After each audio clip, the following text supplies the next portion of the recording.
That plain, simple address, Google.com, has become our portal to the world.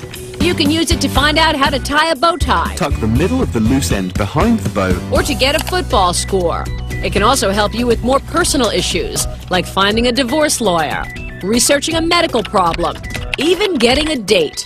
And for all this, the world's most powerful technology company charges us nothing. But that doesn't mean it's free. The real cost may be in users' privacy. I think most of them have not ever consciously thought of the privacy trade-off that they are making. I don't think they recognize that these products aren't really free, but that, in fact, you are trading your privacy for these services. The decision to invoke the state's... Kevin Bankston is a senior attorney at the Electronic Frontier Foundation in San Francisco. He's worried about how much Google knows about you. Google keeps every search query, what you type into the box, forever. They have every query ever since, they started running this on a few boxes at Stanford. The question is whether that data is identifiable to you. It's no secret that Google keeps its users' search terms. They say they analyze that data to refine their search engine and other programs. Marissa Meyer is a Google vice president. If I'm a Google user, you have years worth of my search terms, stuff that may contain all kinds of incredibly personal data. If I use other Google services, you can see the contents of my email, my documents, my spreadsheets, my personal photos, my voicemail, even the contacts in my address book. You guys really know everything about me. Well, we don't know everything about you, but I think the most important thing on all these products, on most of these products, in fact, all of these products, our philosophy is transparency, choice, and control. Be very transparent about what data you have associated with that particular user. Give the users very clear choices about whether or not to use the product at all.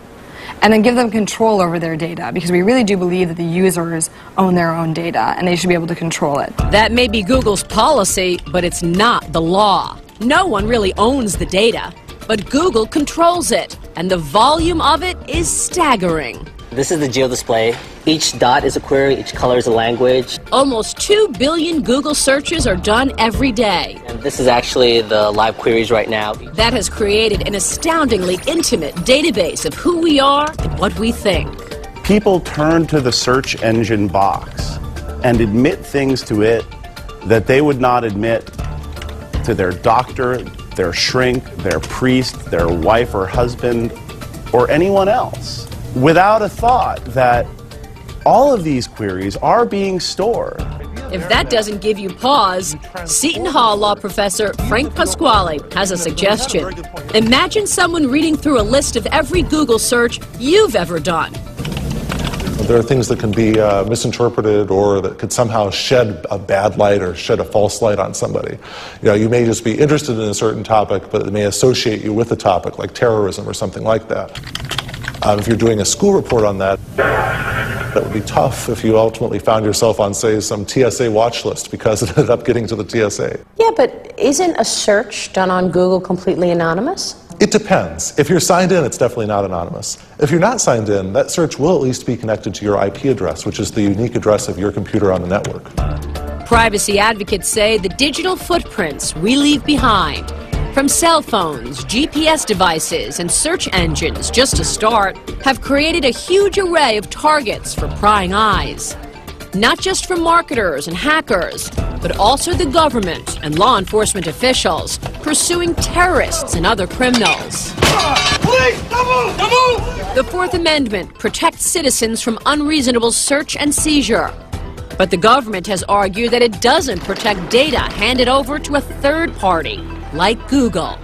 Can the government tell Google it demands all the information that Google has collected from any particular person who's done searches? I believe that if you look at some of the examples of prosecutions and divorce actions there, that the answer would be yes. That because of something called the third-party doctrine, our Fourth Amendment law doesn't apply to a lot of things that you do online.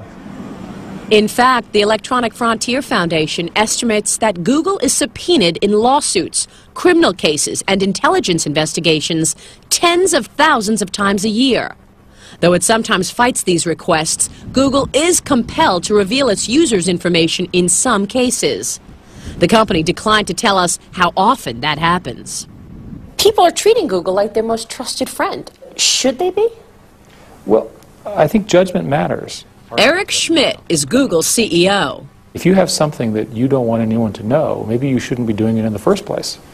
But if you really need that kind of privacy, the reality is that search engines, including Google, do retain this information for some time. And it's important, for example, that we are all subject in the United States to the Patriot Act. It is possible that that information could be made available to the authorities. The Patriot Act expanded one of the government's most powerful surveillance tools, the so-called